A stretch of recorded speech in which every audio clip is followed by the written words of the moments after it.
आज जो है पहले जो बाकी बचे हुए क्वेश्चन हैं वो करेंगे और उसके बाद जो जनरल चीजें हैं मैथमेटिक्स की और छोटे क्लास से हम सीखते आए हैं और हर कंपटीशंस में काम देती हैं, उन चीजों को एक बार डिस्कस करूंगा और इंशाल्लाह कल हम फिजिक्स का शुरू करेंगे।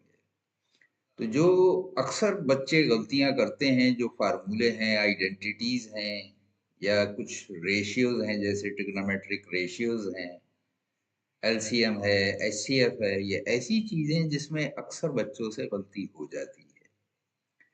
तो आज मैं उनको भी रिवाइज कराऊंगा, तो उनको भी डिस्कस करेंगे। तो ये पेपर के बाकी क्वेश्चन खत्म होने के बाद आप क्लास से जाइएगा नहीं, हम वो भी शुरू करेंगे। ठीक है, तो अब मैं शुरू करने जा रहा हूँ। तो आप लोग अपने कंप्यूटर्स ऑन कर लें या मोबाइल पे जो लोग देखते हैं मोबाइल ऑन कर लें। तो बहुत जल्दी मैं कुछ ही मिनट में ये लाइव क्लास शुरू करने जा रहा हूँ।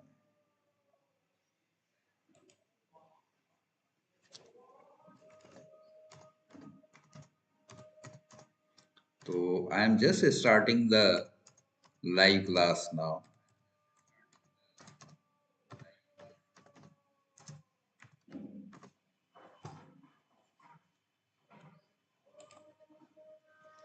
ओके, तो अब हम कौन सा क्वेश्चन लास्ट हमने किया था? 43वां किया था। तो अब हम 44वां क्वेश्चन शुरू करेंगे।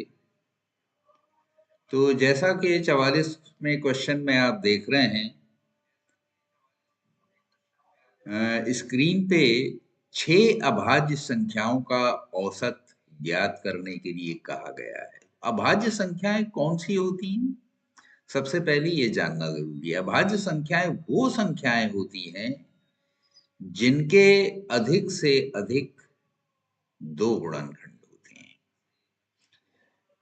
न 2 से ज्यादा होना चाहिए, न 2 से कम होना चाहिए।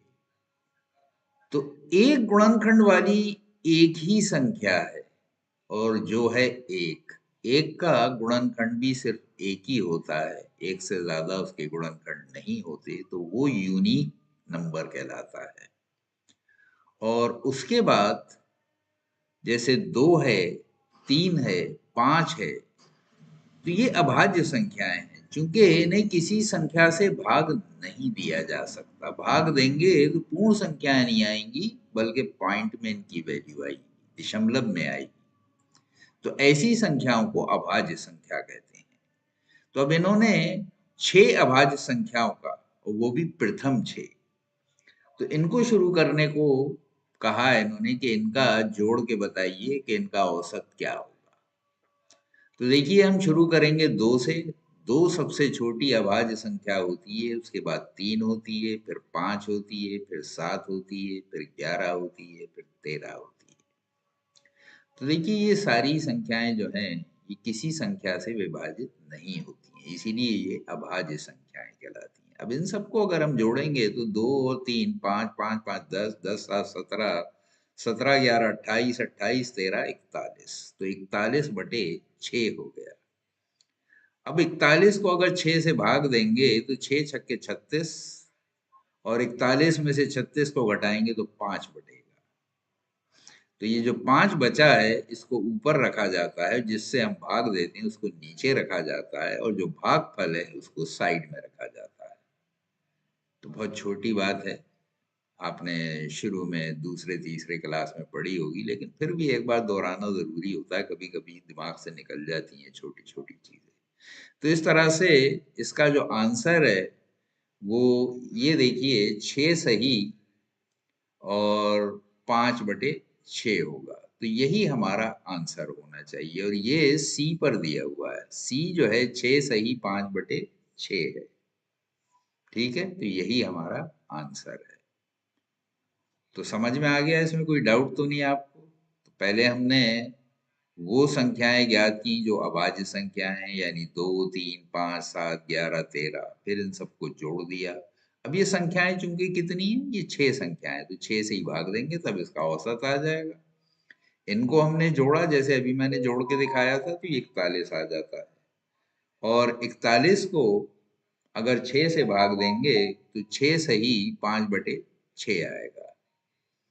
तो ये हमारा सी वाला आंसर है, यानी सी जो है वही सही उत्तर है। सी इज द राइट आंसर या राइट ऑप्शन।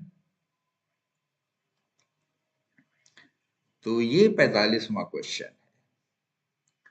तो 45वें क्वेश्चन में इन्होंने दिया है कि 32 सेंटीमीटर व्यास वाले एक ठोस धातु के गोले से बनाई जा सकने वाली ऐसी गेंदों की संख्या ज्ञात कीजिए जिनमें से प्रत्येक का व्यास 4 सेंटीमीटर। तो जो बड़ा ठोस गोला दिया था उसकी व्यास जो है, व्यास क्या होता है, त्रिज्या का दुगना होता है। और यहाँ पे व्यास 4 दिया, यानी इसकी त्रिज्या 32 की आधी यानी 16 चाहिए। तो जो बड़ा गोला था जिसे हम पिघला रहे हैं, तो उसको अगर 32 को 2 से भाग देंगे तो उसकी त्रिज्या 16 आ जाएगी। और इससे जो छोटी गेंदें या बॉलें बनाई जा रही हैं उनका व्यास 4 है, यानी डायमीटर 4 है, तो त्रिज्या इसकी 2 हो जाएगी। ठीक है। तो अब मान लेते हैं कि माना x गेंदें बनाई जा सकती हैं, तो x निकालने के लिए हम क्या करेंगे, जो बड़ा हमारा गोला है जिसको हम पिघला के देख रहे हैं, तो उसका आयतन का फार्मूला रख देंगे। तो वो होता है 4/3 पाई आर क्यूब। आर यानी त्रिज्या, रेडियस। तो यहाँ पे 16 मैंने निकाल ही लिया था, फिर भी मैंने यहाँ 32/2 रख के दिखाया और अगले स्टेप में से 16 रखा है। अब इसमें देखिए ये भी गोला है, ये भी गोला है, तो फार्मूला तो सेम ही लगेगा, बस ये है कि त्रिज्या का फर्क हो जाएगा। यहाँ 2 यानी 4/2 है, तो यहाँ पे मैंने 4/2 नीचे रख दिया। ये वो छोटे के गोले का आयतन हो गया जिससे हम इसको भाग देंगे तो गोलों की संख्या आ जाएगी। तो अब 4/3 से 4/3 कैंसिल हो जाएगा, पाई से पाई कैंसिल हो जाएगा। 32/16, सॉरी 32/2 16 हो जाएगा, 4/2 2 हो जाएगा। तो इसको हमने क्या किया कि फैक्टर कर दिया, 16 गुणा 16 गुणा 16, इसको 2 गुणा 2 गुणा 2। तो इनसे सबसे भाग दिया तो ये 8 गुणा 8 गुणा 8 आ गया। ठीक है। तो 8 अट्ठे 64 और 64 अट्ठे 512, यानी 512 छोटी गेंदें बनाई जा सकती हैं। तो यही इसका सही उत्तर होगा, डी 512। ठीक है। तो चलें आगे। इसमें तो मेरे ख्याल से कोई खास बात नहीं है, इस तरह का कल भी एक क्वेश्चन आया था, तो उसी पैटर्न पे ये भी है, ये भी इजी है। तो यहाँ पे ये क्वेश्चन जो आया है, थोड़ा सा इसका प्रोसेस लेंथी होगा, इसमें मेहनत आपको करना पड़ेगी। अब ये जो है, आपने अक्सर सुना होगा कि किस्तों पे फलानी चीज मिल रही है। किस्तों पे जो मिलती है उसमें क्या होता है, कुछ ना कुछ शुरू में देना होता है, उसे डाउन पेमेंट कहते हैं। और उसके बाद उसकी किस्तें देना पड़ती हैं। वो किस्तें फिक्स कर देता है बैंक, उसमें ये नहीं है कि बाकी बचा है उस पर इंटरेस्ट मिला के हर बार वो कैलकुलेट किया जाए ना, वो पहले से कैलकुलेट करके उनकी जो इंस्टॉलमेंट है वो फिक्स कर देते हैं। लेकिन उसमें अब जैसे डाउन पेमेंट आपने दे दिया कुछ, उसके बाद जो भी रकम बचती है, जो अमाउंट बचता है या पैसा बचता है, उस पे बैंक उस वक्त से लेके जब तक वो आखिरी इंस्टॉलमेंट देगा उतने टाइम का इंटरेस्ट कैलकुलेट करके वो जोड़ के तब इसकी एक इंस्टॉलमेंट या किस्त निकाली जाती। ये तरीका है। भले ही आप इंस्टॉलमेंट देते जा रहे हैं, पहले महीने में जो आपने दिया तो उस पे 1 महीने का इंटरेस्ट होना चाहिए, दूसरे पे 2 महीने का, तीसरे पे तीसरे महीने का, इस तरह से होना चाहिए, लेकिन एक तरीका है बैंक का कि जितने महीने या साल बचे हैं, जितना भी समय बचा है, हर एक का मंथली जो भी इंटरेस्ट बनता है, बाकी पूरे अमाउंट पे वो उठा के लगा देते हैं। ठीक है। तो अब देखिए यहां पे दिया है एक स्टोर में अरुण के पास मोबाइल फोन खरीदने के लिए दो विकल्प हैं। तो अक्सर बैंक दो ऑप्शन देता है, तो यहाँ पे भी वही दिखाया गया है। या तो वो 2500 की पूरी राशि का भुगतान कर सकता है, यानी फुल पेमेंट आप कर दीजिए, इस पे कोई इंटरेस्ट नहीं लगेगा। और या वो एक किस्त योजना यानी 520 की डाउन पेमेंट और 4 समान किस्तों में मोबाइल खरीद सकता है। तो 520 तो डाउन पेमेंट है, ये शुरू में देना पड़ेगा, और उसके बाद इंस्टॉलमेंट देना पड़ेगी। और कितनी इंस्टॉलमेंट? 4, जिसमें 25% वार्षिक की दर से साधारण ब्याज वसूल किया जा रहा है। अरुण किश्त योजना पर एक मोबाइल फोन खरीदता है। अब ये भाई के पास पैसे नहीं होंगे, तो ये इन्होंने बेचारे ने गर्दन रख दी कि भाई किस्तों पे ही दे दो, हमारे पास तो इतने पैसे हैं नहीं। 520 तो अभी दे सकते हैं, बाकी अभी फिलहाल नहीं दे सकते, थोड़ा थोड़ा करके दे देंगे।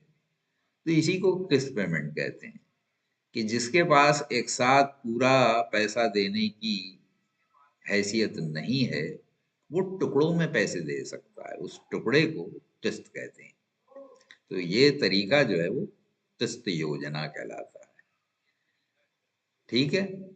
तो अब इसमें डाउन पेमेंट देने के बाद बची राशि, अब 520 डाउन पेमेंट है, ये तो फौरन ही वो मांग रहे हैं एडवांस लेके, और फिर वो कारगुजारी शुरू करेंगे, तो ये इसमें से घटा देंगे। तो 2500 में से देखिए 520 घटाए तो 1980 बचे, क्योंकि 2500 में से अगर पूरे 500 घटाएंगे 2000 बचेंगे, 2000 में से 20 और घटा दिए, 1980 आ गए। तो ये बढ़िया हिसाब हो गया। ठीक है। बनिए लोग पहले ऐसे ही हिसाब लगाया करते थे, जिस जमाने में कैलकुलेटर नहीं होते थे या ज्यादातर लोग पढ़े लिखे नहीं होते थे, तो यही देसी स्टाइल चलता था। लेकिन बड़ा फूल प्रूफ था, वो लोग बिल्कुल सही कैलकुलेशन करते थे, उनसे भूल चूक होती नहीं। आज हम जितना पढ़ते जा रहे हैं उतना मशीनों पर डिपेंड होते जा रहे हैं, अब हम दिमाग से कैलकुलेट नहीं करते, अब तो हम कैलकुलेटर से या कंप्यूटर से कैलकुलेट करते हैं। इसलिए हमारे दिमाग के चलने की स्पीड आए दिन कम होती जा रही है। लेकिन अगर आप पढ़ रहे हैं और वो भी मैथमेटिक्स, अगर ये आप रखना चाहते हैं तो दिमाग से कैलकुलेट करने की प्रैक्टिस डालिए। एग्जाम में आपको कैलकुलेटर नहीं मिलेगा, ना आपको कंप्यूटर मिलेगा। अब देखिए बैंक का तरीका जैसे मैंने अभी बताया था कि 4 माह बाद देय राशि 25% वार्षिक ब्याज की दर से। तो यानी ये देंगे तो बीच बीच में एक एक महीने पे किस्त देना है, लेकिन पूरे 4 महीने का इस पे जो बाकी रकम है उस पे इंटरेस्ट कैलकुलेट होगा। तो असली रकम 1980 थी, अब इस पे ब्याज कितना बनेगा? तो 1980 को अब मंथली पेमेंट, वो मंथली इंटरेस्ट क्या होगा? 25/12, क्योंकि 25 ईयरली है, ये वार्षिक दी है, देखिए वार्षिक दर की से साधारण ब्याज वसूल किया जा रहा है। तो इसलिए 25/12 कर दिया मैंने, क्योंकि एक महीने का हमें चाहिए। और कितनी किस्तें हैं? 4 किस्तें हैं, तो 4 से गुणा होगा। परसेंटेज की जगह हम क्या करते हैं? 1/100। तो 25/100 होना चाहिए था, लेकिन इसके नीचे मैंने 12 रख दिया है, क्योंकि इंस्टॉलमेंट पेमेंट है, तो इसलिए 100 अलग रख दिया। ठीक है। और 4 जो है, इससे कंफ्यूज मत होइएगा कि 4% कहीं समझने, परसेंटेज ये है 25। 4 जो है, ये 4 किस्तें जो देना है वो है। ठीक है। तो इस तरह से इसको हम कैलकुलेट करेंगे।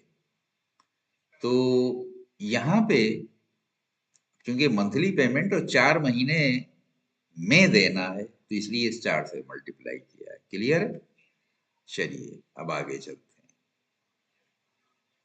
तो ये थोड़ा टिपिकल क्वेश्चन है, इसलिए मैं ज्यादा इसको टाइम दे रहा हूँ। तो यहाँ पे 1980 तो देखिए मैंने ऐसे ही उतार दिया। अब इसको मैंने सॉल्व करके यहाँ दिखाया है। जैसे 4 से मैंने 12 को काट दिया तो 4 दिए 12 आ गए। इस 3 से 1980 को भाग दिया तो 3 छक 18, 3 छक 18 और 0 ऐसे ही ले लिया तो 660 हो गया। अब 25 से 100 को भाग दिया तो 4 आ गया। इस 4 से फिर इसको भाग दे दिया 660 को, तो 4 एकन 4, 4 चौक, नहीं सॉरी, बचे 2 और इधर 6, तो 4 छक्के 24। अब 2 बचेंगे तो 2 0, 20 हो गए, 4 पंजे 20, तो ये 165 आ गया। तो कुल मिला के काट पीट के ये 165 बचा है, जो हमने देखी यहाँ पे लिखा है 165 प्लस 1980। इसको जोड़ेंगे तो देखिए इसमें से 20 अगर इसमें डाल दें 2000 हो जाएंगे, और ये 20 लेने से क्या हो जाएगा 145। फिर बढ़िया हिसाब बताया मैंने आपको, तो ये हो गया 2145। ठीक है, तो इस तरह से 2145 आ गया। अब माना प्रत्येक किस्त एक्स रुपीज है। अब ये तो वो अमाउंट जो बैंक वसूलेगा, बाकी अमाउंट बचा था 1980, लेकिन ये अब हिसाब लगाएगा इंटरेस्ट समेत कि 4 महीने का इंटरेस्ट क्या होता है, वो इसने बेस में जोड़ दिया जो बाकी बचा था। अब इस अमाउंट के बराबर कुल मिला के किस्तें होना चाहिए।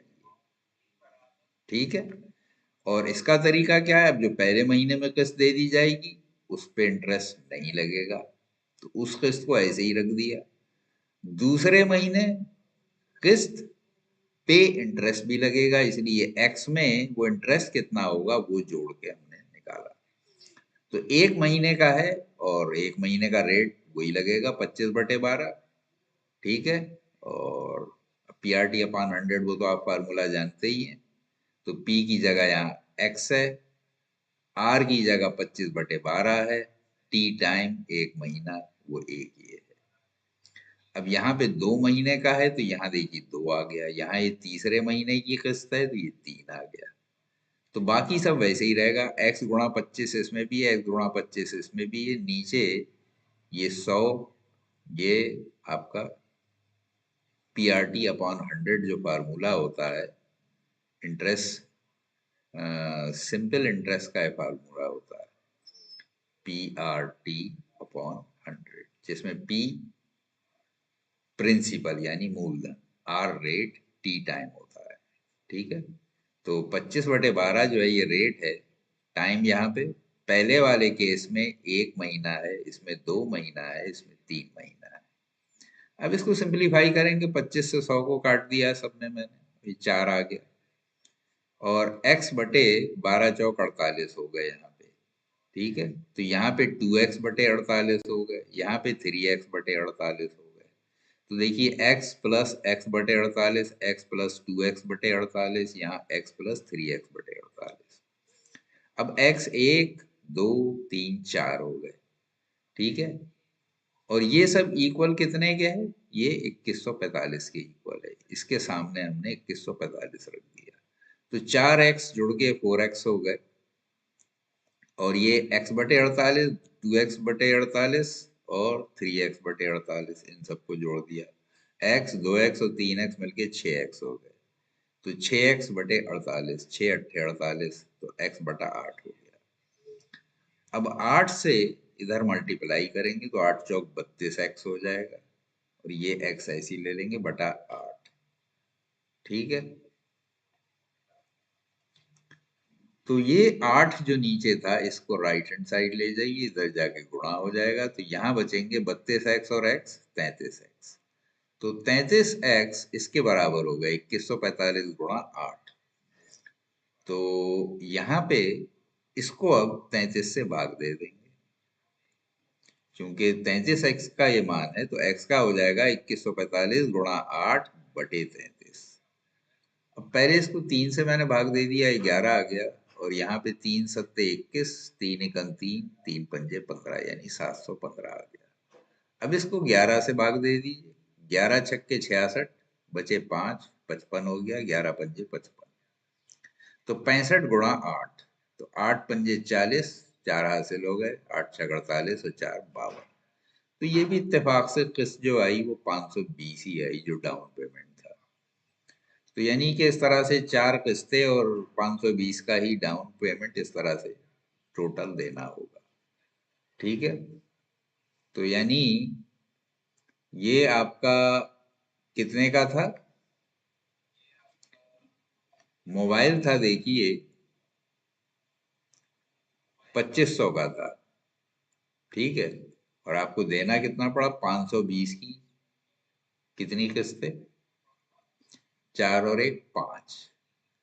तो 520 को 5 से गुणा करेंगे 2600 आ जाएगा, यानी 100 रुपए आपको एक्स्ट्रा देना पड़ेंगे। ठीक, और यहाँ पे क्या पूछा है इन्होंने? अरुण की मासिक किस्त कितनी होगी? मासिक किस्त ही हमने अभी कैलकुलेट की थी, वो 520 आई है, तो यहाँ पे सी ऑप्शन जो है यही सही होगा। ठीक है, तो ये आपका आंसर हो गया। This is the right answer, that means C is the right answer. ठीक है, किसी को कोई डाउट तो नहीं इसमें? चलें आगे।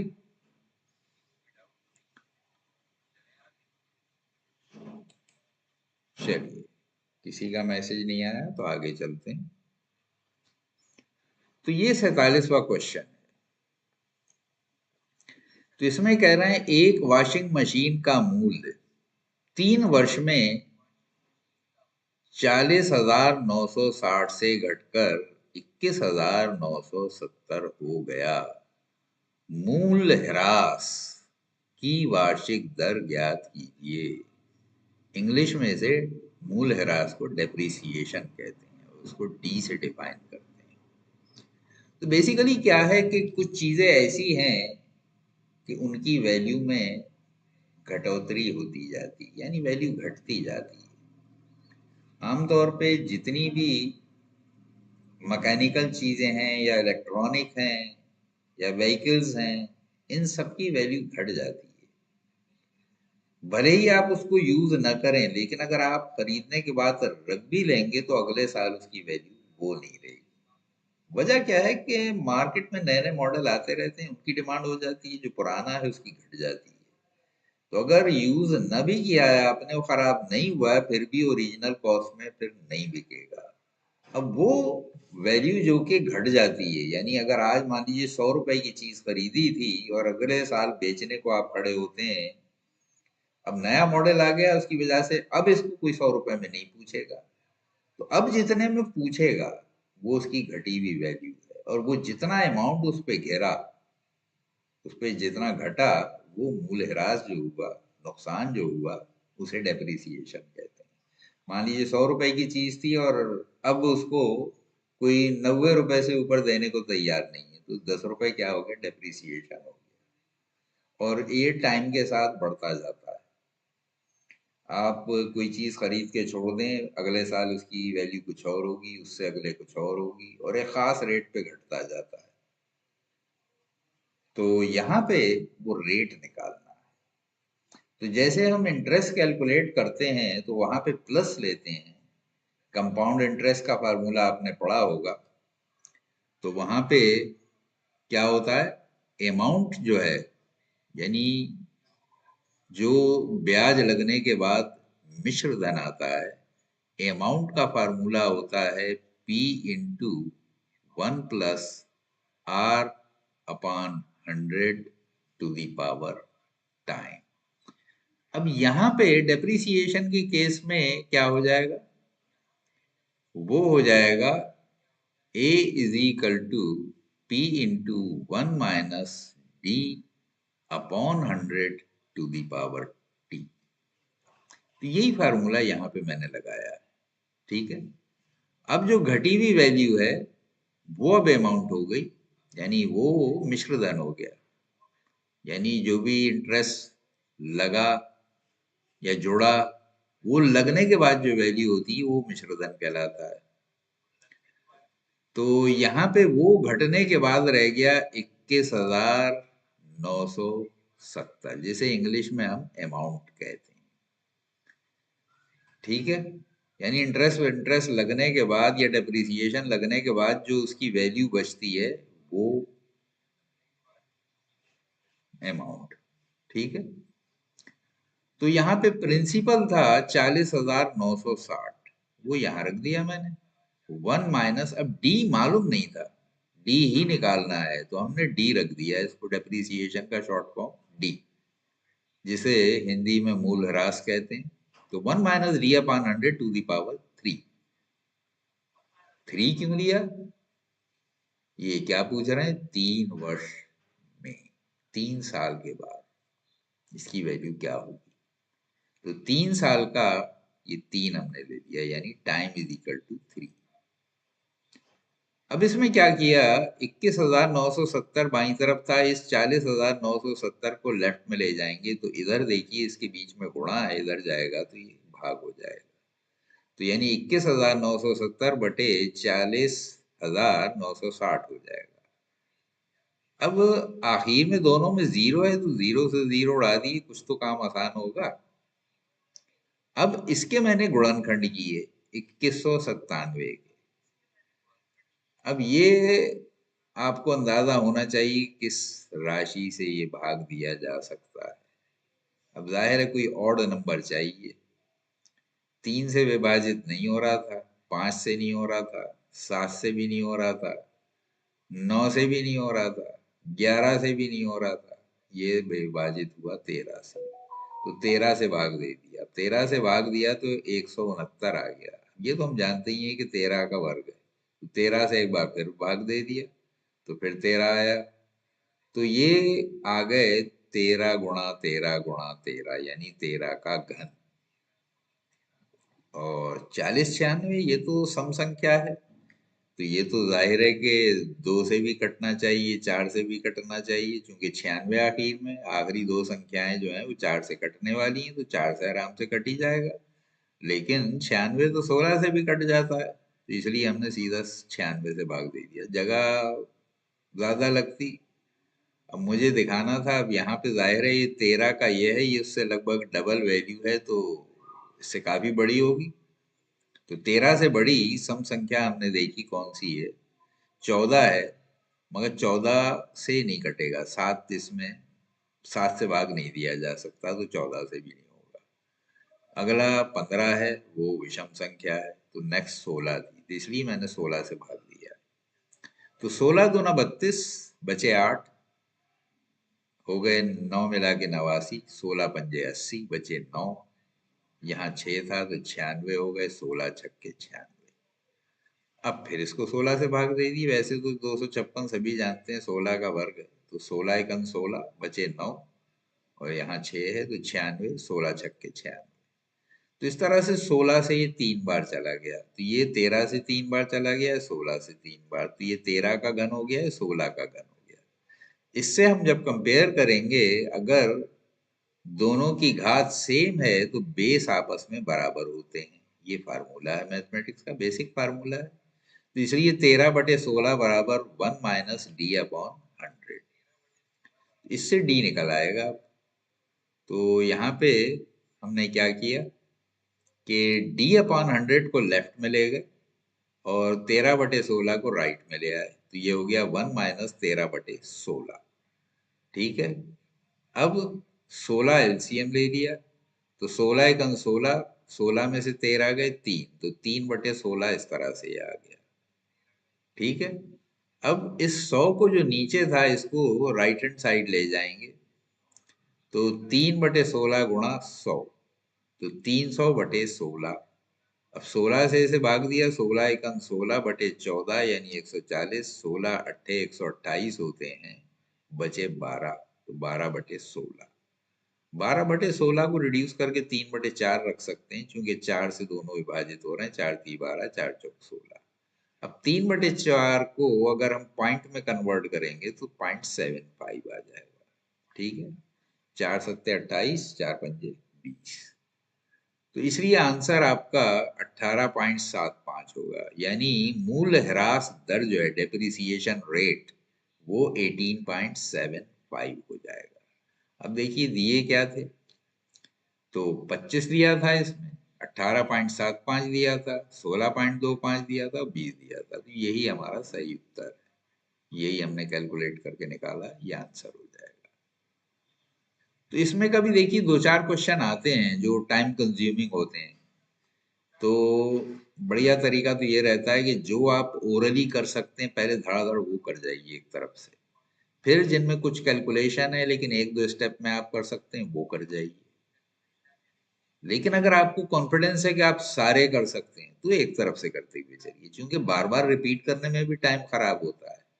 तो जो ओरल कर सकते हैं ओरल कर दीजिए, छोटा सा कैलकुलेशन है उसको कर दीजिए। हाँ, जो आपको लगे कि इसमें ज्यादा टाइम लगेगा उसको मार्क कर लीजिए और बाकी आगे बढ़ जाइए, उस वाले को बाद में कर लीजिए। इस तरह के क्वेश्चन जो लेंथी कैलकुलेशन होता है, तीन चार से ज्यादा नहीं आते हैं किसी भी कंपटीशन में। अगर 50 क्वेश्चन है तो उसमें से 4 या 5 मैक्सिमम इस तरह के लेंथी क्वेश्चन होते हैं। जैसे ऊपर वो इंटरेस्ट वाला आया, किस्त वाला, या ये आया डेप्रिसिएशन का। तो इस तरह के क्वेश्चन होते हैं हर कंपटीशन में, लेंथी वाले भी। इससे वो परखते हैं दूसरे उन बच्चों के लिए होता है जो कि ऐसे क्वेश्चन में अटक जाते हैं, जिनको कैलकुलेशन नहीं आता और फंस जाते हैं, और वो एक के चक्कर में अपने 10 क्वेश्चन और छोड़ बैठते हैं। तो ऐसे स्टूडेंट्स को एलिमिनेट करने के लिए ये प्रोसीजर लगाया जाता है कि 4-5 क्वेश्चन ऐसे डाल दो जिसमें टाइम लग जाए। जो कमजोर बच्चा है वो उसके चक्कर में बिल्कुल चारों खाने चित हो जाए। अब उसने ये 4 मान लीजिए अटेम्प्ट करिए, 5, उसके 20 क्वेश्चन कम से कम इसके चक्कर में छूट गए जो आसान थे वो कर सकता था। तो उसका नुकसान इन 5 का होगा अगर ये उसने सही नहीं किए, और 20-25 वो हो गए। तो उसके सही फिर कितने रह गए? 15-20 क्वेश्चन रह गए। 15-20 क्वेश्चन अगर आपने 50 में से किए तो किसी कंपटीशन में आसानी से क्वालिफाई नहीं कर पाएंगे। तो ये जनरल तरीका होता है। तो कंपटीशन में ये सारे हथकंडे एग्जामिनर भी अपनाते हैं और आपको उसके लिए तैयार रहना चाहिए। ठीक है।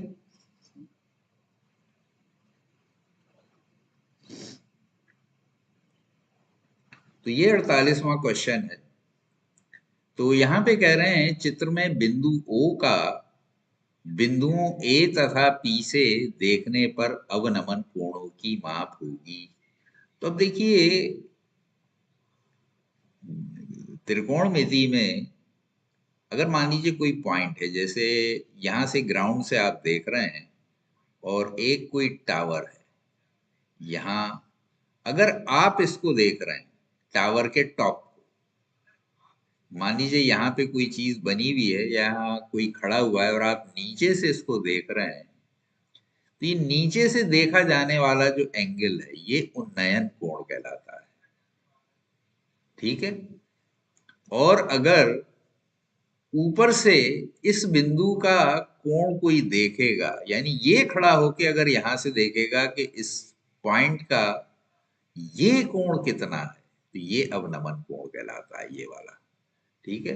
यानी ये कोण जो बना इससे इस रेखा का, तो ये अवनमन कोण होगा और ये उन्नयन कोण।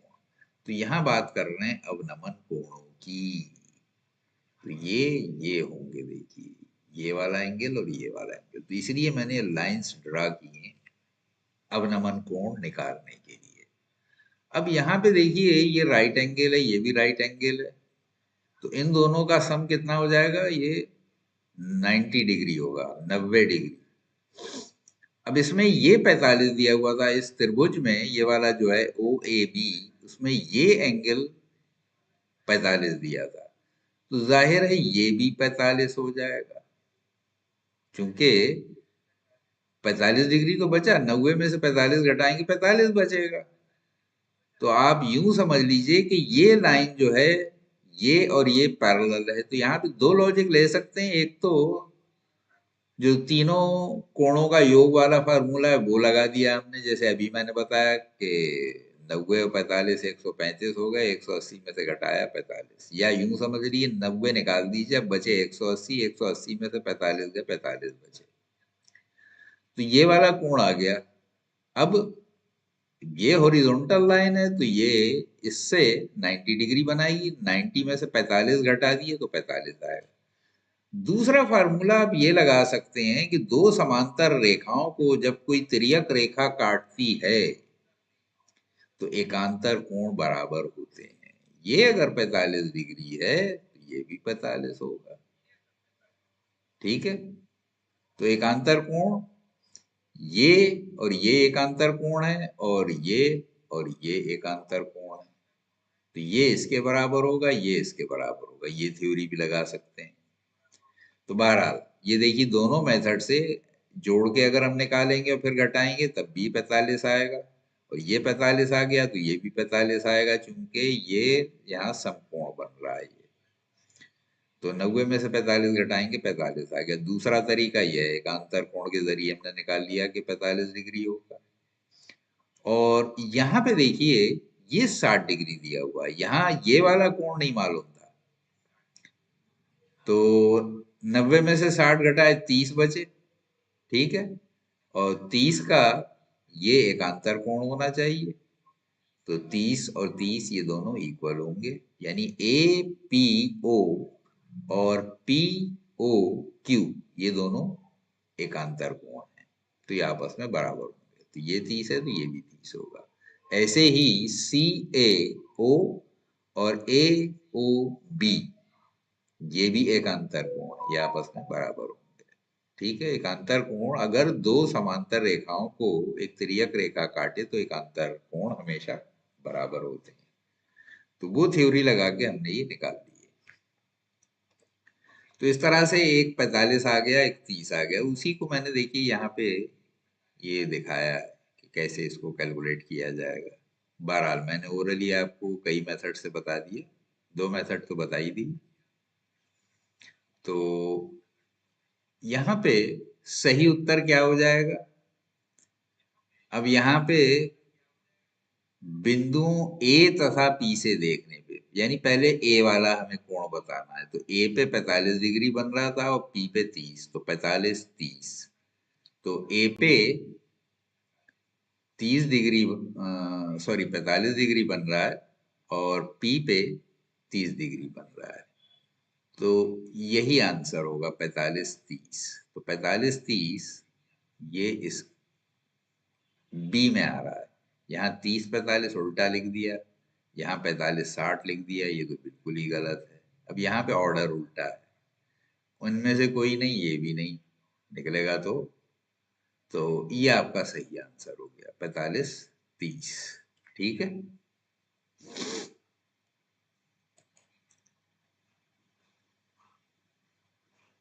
तो ये 49वां क्वेश्चन है। ये तो बिल्कुल 7वें 8वें में आपने जो अनुपात वाले क्वेश्चन पढ़े थे, समानुपाती, चतुर्थानुपाती, तृतीय अनुपाती, वो सब है।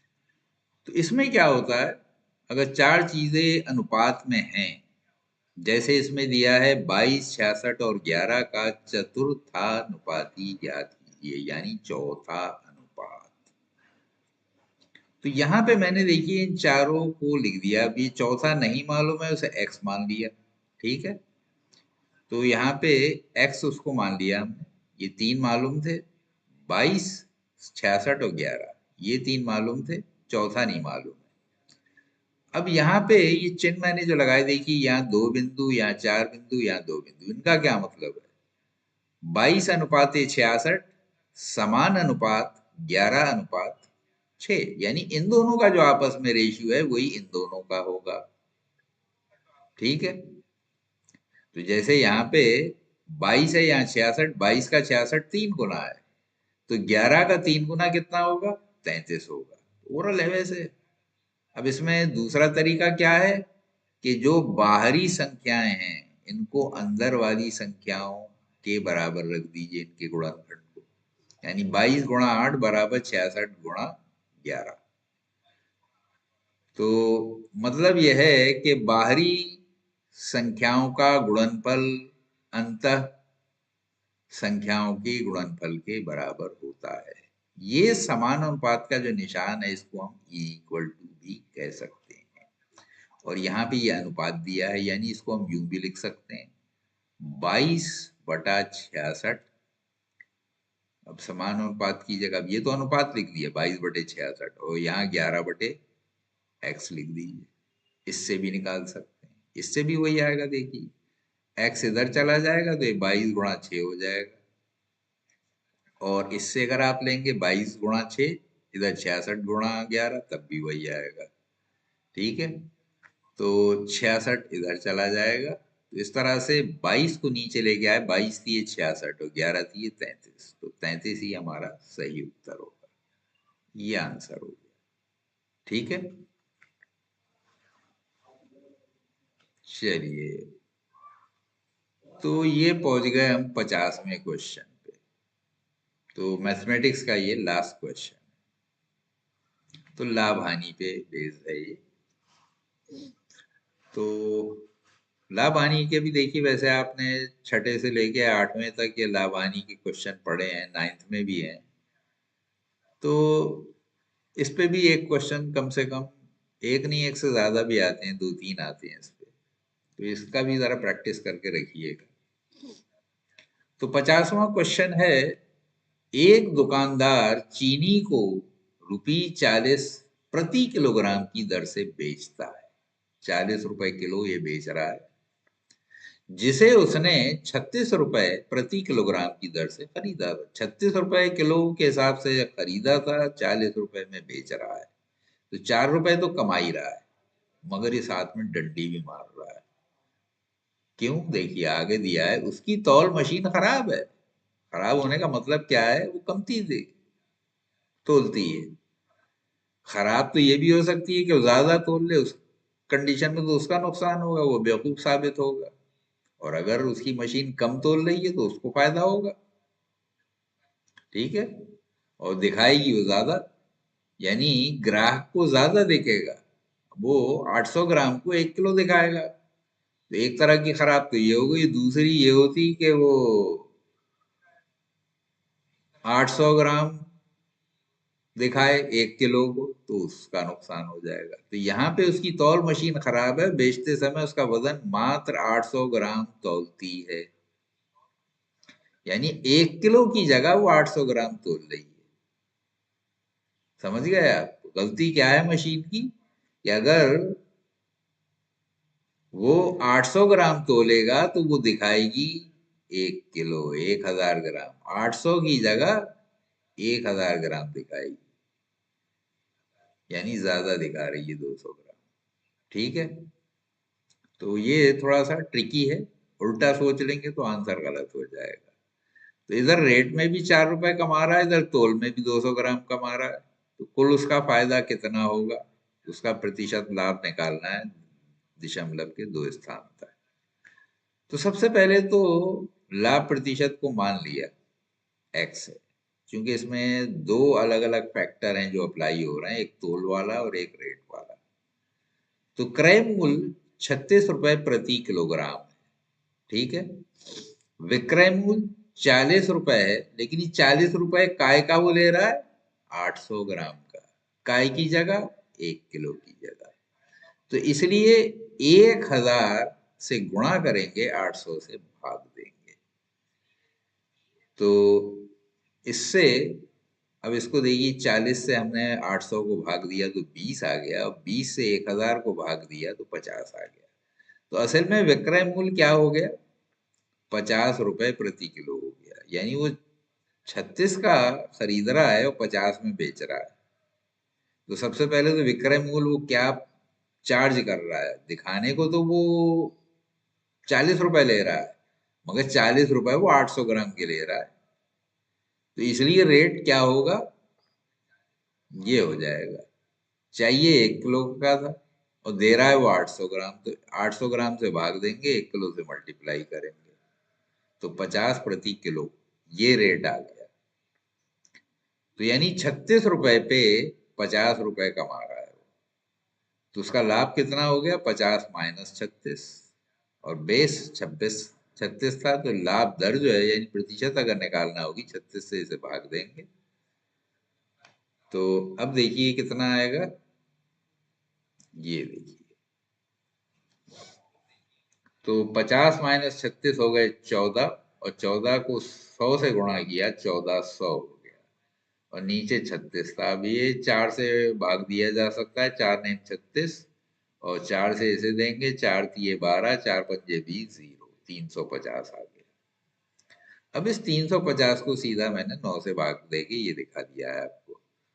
9 दिए 27, 8 बचे, 0 उतारा, 80 आ गया, 9 अट्ठे 72। अब 8 बचा, नहीं जाएगा, पॉइंट लगा के एक 0 लेंगे। 9 अट्ठे 72, 9 अट्ठे 72, ये आता चला जाएगा, यानी 8 8 8 8 ये आता रहेगा। तो ऐसे में क्या करते हैं, इसे राउंड ऑफ कर देते हैं। तो चूंकि 8 8 जो आया, इसकी जगह 8 9 कर दिया। ठीक है, तो इसलिए लाभ दर जो है इसकी वो हो गई 38.89%। यही हमारा आंसर होगा। अब देखिए ऊपर ये दिया है कि नहीं, हाँ दिया है, पहला यही दिया है। ठीक है, तो ये ए जो है इसका आंसर हो गया, यानी 38.89। ठीक है, तो ये मैथमेटिक्स के सारे क्वेश्चन हो गए इस सेट के। तो इस सेट में 50 क्वेश्चन थे, अब 25 फिजिक्स के आएंगे। तो बजाय इसके कि फिजिक्स आज मैं पढ़ाऊं, थोड़ा सा टाइम रह गया, खिचड़ी पक जाएगी, मैं आपको मैथ की बेसिक चीजें ले लेता हूं। ठीक है, वो आपको एक बार एक्सप्लेन कर देता हूं।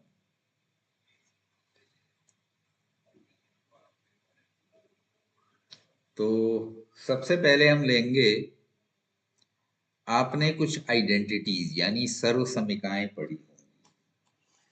छोटे क्लास से पढ़ते चले आ रहे हैं अपने, उसी संख्या को बीजगणित में भी एक से दूसरे में अगर गुणा किया तो उनकी आइडेंटिटीज होती हैं। मान लीजिए हम x और y ले रहे हैं, दो चर संख्याएं हैं, और इनका गुणा अगर जैसे निकाल रहे हैं, तो x प्लस वाई, इसको अगर x प्लस वाई से ही गुणा करें तो क्या आता है? इसका फार्मूला है, यानी सर्व समीकरण है इसकी, x square plus 2xy plus y square. अभी आया कैसे, ये फार्मूला तो आप रट लेंगे, लेकिन पता तो होना चाहिए ना कि कैसे आया है। तो अक्सर लोग, टीचर्स जो हैं आमतौर पे स्कूलों में, इस पे मेहनत नहीं करते। फार्मूला डेरिवेशन मैथमेटिक्स में बड़ा इंपॉर्टेंट है, लेकिन आजकल के टीचर्स नॉर्मली, टाइम कम होता है, कोर्स पूरा करना होता है, प्रिंसिपल ऊपर से डंडा मारता है कि कोर्स जल्दी पूरा करो, छुट्टियां बहुत होती हैं, तो कोर्स पूरा करने के चक्कर में फिर शॉर्टकट मारना पड़ते हैं, और उतने डिटेल में सब्जेक्ट को टीचर्स नहीं पढ़ा पाते हैं जितने की आपको जरूरत है। तो इस तरह से जो फार्मूला डेरिवेशन वाला पार्ट है वो आमतौर पे मैथमेटिक्स के टीचर छोड़ देते हैं, क्योंकि अभ्यास तो पूरे करने ही पड़ेंगे। कुछ क्वेश्चन वो आपको क्लास में कराएंगे, कुछ आपको दे देंगे कि घर से करके लाइए। अब उसमें आपने किए किए, नहीं किए नहीं किए, अगर आपने छोड़ दिए वो आपका नुकसान हुआ, उनका नहीं। लेकिन हम जब छोटे होते हैं, स्टूडेंट हैं, तो हम ये सब सोचते नहीं। हम तो सोचते हैं अरे जितना कम काम करना पड़ेगा अच्छा है, इसके बदले क्रिकेट खेलेंगे, कुछ और खेलेंगे, मोबाइल देखेंगे। तो वो गोल कर देते हैं, छोड़ो कौन करेगा। टीचर ने सख्ती की, डंडा पकड़ा, क्या किया, किसी लड़के की जो क्लास में एक दो अच्छे होते हैं जो मेहनत करते हैं, उसकी कॉपी से नकल मारी, अगले दिन ले जाके चेक करा दिया, मार बच गई। लेकिन आपको फायदा नहीं हुआ, फायदा खाली उसको हुआ जिसने खुद किया था। तो इसलिए मैथमेटिक्स में मेहनत बहुत जरूरी है। आप अगर पूरा काम करेंगे, मैथ करते की विद्या है, करने से आती है, नहीं करने से नहीं आएगी। तो मैं इसमें बिलीव करता हूं कि फार्मूला डेरिवेशन जरूर किया जाए, और मैं जब स्कूल में पढ़ाता था तो मैं फार्मूला डेरिवेशन जरूर कराता था। भले ही बच्चे मना करें कि फलाने टीचर नहीं कराते हैं, वो नहीं कराते हैं, सर आप ही क्यों कराते हैं, आप तो बड़ा पकाते हैं, ये डायलॉग मुझे सुनने को मिलते थे। लेकिन मैं फिर भी कराता था, बड़ा बेशरम। खैर आपको भी दिखा देता हूँ कैसे फार्मूला डेरिवेशन होता है। तो पहले x से इस पूरे को गुणा करेंगे, फिर y से इस पूरे को करेंगे, यानी x गुणा x plus y plus y गुणा x प्लस वाई। ठीक है, तो देखिए x से x को अब करेंगे तो ये हो जाएगा एक्स स्क्वायर, x से y को करेंगे तो ये हो जाएगा एक्स वाई। और अब यहाँ y से x करेंगे, सही ऑर्डर में हम लिख दें अगर चढ़ते क्रम में, तो एक्स वाई होगा, और y से y को करेंगे y स्क्वायर होगा। अब ये दोनों एक से समान पद जो हैं वो आपस में जुड़ जाते हैं, तो यहाँ पे ये दोनों जुड़ के ये हो जाएगा x square plus 2xy plus y square. ठीक है, क्लियर हो गया ये। अब इसी तरह अगर यहाँ पे हम x माइनस वाई ले लें, ये भी x माइनस वाई ले लें, तो इसका फार्मूला पहले लिख देता हूं, क्या होता है x square minus 2xy plus y square. अब ये फार्मूले जगह जगह या यूज होते हैं, अगर आपको आते हैं आप तौर से लगा देंगे, आपका टाइम बच जाएगा। लेकिन याद रखने के लिए, कॉन्फिडेंस होने के लिए, ये डेरिवेशन जो काम मैंने ये किया, इसको हल करके दिखाया, ये अगर आप खुद कर लेंगे तो रटना नहीं पड़ेगा, अपने आप याद हो जाएगा। ये मेरा तजर्बा है, बाकी आप मानो या मत मानो। अब देखिए इसको कैसे करेंगे। अब इस x से इस पूरे को मल्टीप्लाई करेंगे, इससे फिर इसको करेंगे, यानी x गुणा x माइनस वाई गुणा x माइनस वाई। ठीक है, तो x से x को किया, यहाँ पे भी x स्क्वायर हो गया, y को किया माइनस एक्स वाई हो गया, यहाँ पे भी y और x को मल्टीप्लाई करेंगे, बाहर माइनस है तो एक्स वाई हो जाएगा, यहाँ माइनस, ये भी माइनस, तो माइनस माइनस प्लस हो जाता है, तो ये हो जाएगा वाई स्क्वायर।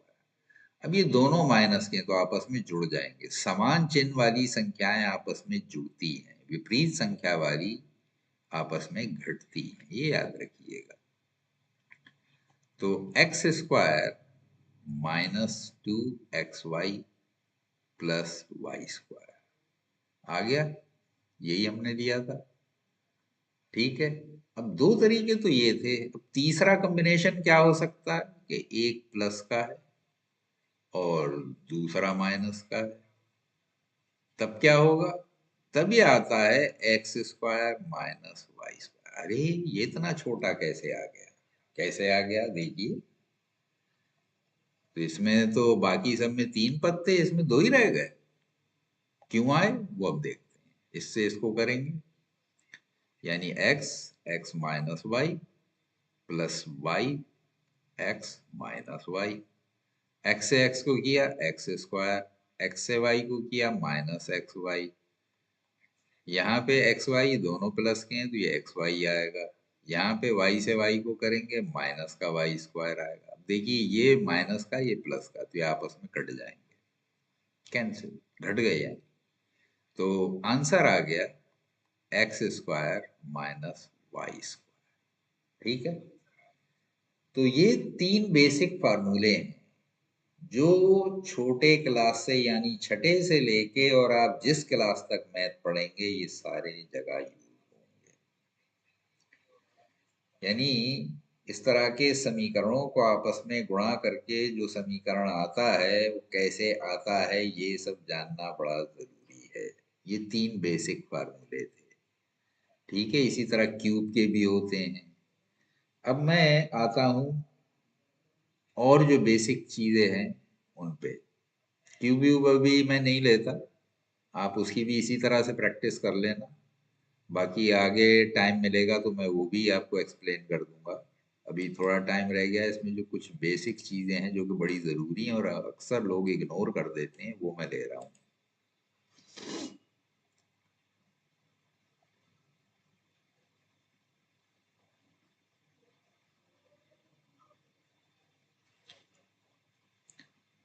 तो अब अगला लेंगे एलसीएम और एचसीएफ। इसको हिंदी में कहते हैं लासापा, लासापा। इसको कहते हैं मासापा, मासापा, ये शॉर्ट नेम है। लघुत्तम समापवर्तक और महत्तम समापवर्तक। ठीक है, least common multiple. Highest common factor, ये हाईएस्ट कॉमन फैक्टर, ये लीस्ट कॉमन मल्टीपल। तो मान लीजिए दो संख्याएं हैं या तीन ले लेते हैं, चलिए 12 ले लीजिए और 16 ले लीजिए और 36 ले लेते हैं। तो इनका एलसीएम क्या होगा? एलसीएम का देखिए तरीका है, इस तरह से लाइन हम खींच देते हैं, एक भाग देने का तरीका है। और इसमें एलसीएम निकालने में या इस तरह के भाग में जो हम लेते हैं, क्या करते हैं, प्राइम संख्याओं से खुद, अब भाग में जो है क्या होता है, उसमें जो जिससे भाग दिया जा रहा है, जो डिवाइजर है यानी भाजक है, वो भी दिया रहता है, इसमें दिया नहीं होता है। इसमें आपको डिसाइड करना है किस नंबर से ये डिवाइड हो जाएंगे, किन से भाग दिया जा सकता है। तो जैसे ये दिखाई दे रहा है हमें यूनिट प्लेस पे सब में सम संख्याएं हैं, तो दो से तो विभाजित हो जाएगा।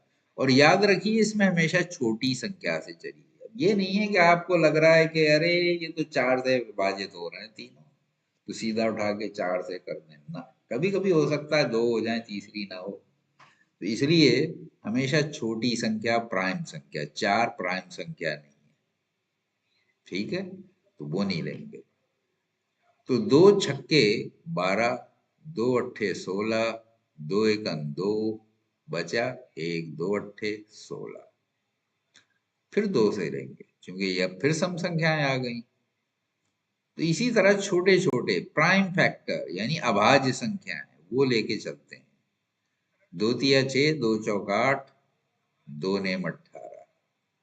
अभी भी ये दो से विभाजित हो रहा है, तो जब तक एक नंबर भी विभाजित होता रहेगा हम उसी संख्या से करते रहेंगे, फिर दो से करेंगे।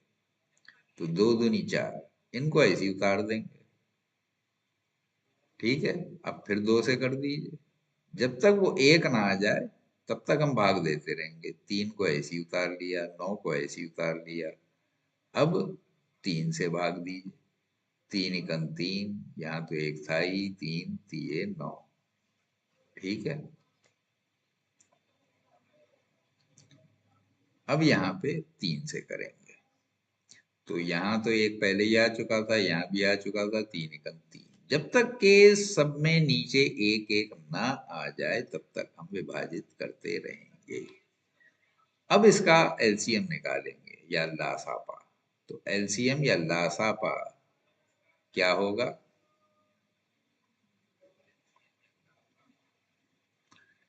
ये हो जाएगा इन सब संख्याओं का गुणा, यानी दो गुणा दो गुणा दो गुणा दो, एक दो तीन चार, चार बार आई थी, चार बार लिख दी। इसके बाद तीन दो बार आए, गुणा तीन गुणा तीन। तो इन सब संख्याओं को आपस में गुणा करेंगे तो आपका लासापा यानी एलसीएम आ जाएगा। तो दो दूनी चार दूनी आठ दूनी 16 ती 48, 48 तिये 144। ये आपका एलसीएम आ गया इन तीनों संख्याओं का। यानी ये वो संख्या है सबसे छोटी, लीस्ट, एल से लीस्ट है, लघुत्तम, सबसे छोटी, कॉमन मल्टीपल, यानी वो सबसे छोटा नंबर जो इन तीनों संख्याओं से जिसको भाग दिया जा सके उसे एलसीएम कहते हैं। तो 12 से भी विभाजित हो जाएगा, 12 एकम 12, 12 दूनी 24। तो बेसिकली क्या है, 12 का वर्ग है। 16 से भी हो जाएगा, 16 ने में 144, और 36 से भी हो जाएगा, 36 चौक 144, 36 दूनी 72, 72 को दोगुना करेंगे 144। तो तीनों संख्याओं से विभाजित हो रहा है। और सबसे छोटा नंबर, इससे छोटा और करेंगे तो कोई एक संख्या सबसे बड़ी 36 है, 36 से नहीं होगी। अगर एक दो भी इसमें से हटा दें, यानी इसको हम 72 कर दें, तो क्या होगा? या तो 36 से नहीं होगा या और किसी संख्या से नहीं होगा। तो 12 से करेंगे, 12 छक 72, 16 से नहीं होगा, क्योंकि दो जो है उस 16 में तो चार बार आया था, औरों में नहीं आया था, ठीक है। तो इसलिए 16 से नहीं विभाजित होगा। तो 16 नेम 144 होता है, ये 9 जो है ऑड नंबर है, तो आधा करेंगे तो 72 रह जाएगा, तो 72 16 से नहीं होगा। 16 चौक 64 होता है, इसके बाद 16 पंजे 80 होता है, 72 बीच में नहीं आता। तो इसलिए ये लीस्ट कॉमन मल्टीपल है, यानी वो छोटी से छोटी संख्या जिसको सब नंबरों से विभाजित किया जा सकता है। और अगर इन्हीं का हमें HCF निकालना है, यानी 12, 16 और 36, तो क्या करेंगे, ये जो फैक्टर आए जैसे आपने यहाँ पे निकाले, ऐसे ही फैक्टर निकाल लेंगे। अब 12 के क्या होंगे, 2 गुणा 2 गुणा 3, 2 दूनी 4, 4 3 12। तो इसी मेथड से ऐसे ही एक एक करके आप इनके फैक्टर निकाल लीजिए। तो वो एक मेथड और भी है इसका HCF का, वो भी अभी बताता हूँ मैं। तो यहाँ पे 2 से 4 बार देखिए गया, 1 2 3 4 बार गया है। तो 2 गुणा 2 गुणा 2 गुणा 2, 36।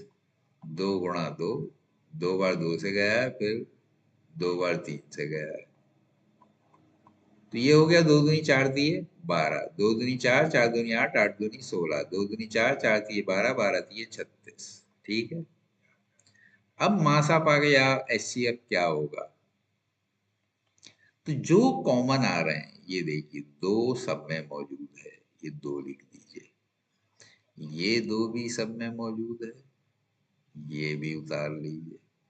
इसके बाद कौन सी संख्या है जो कॉमन है, यहां बचा 3, और यहाँ 2 बचे, यहाँ 2 3 बचे, यानी एक नंबर ऐसा कोई नहीं है जो तीनों में शामिल हो, तो हम खाली वही लेंगे जो तीनों में शामिल हो।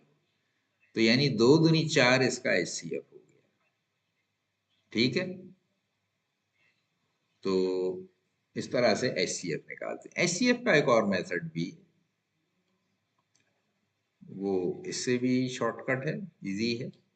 जैसे 3 संख्याएं थी आपकी, तो जो सबसे छोटी संख्या है 12, 12 से 16 को भाग देंगे, 12 एकन 12, बचे 4।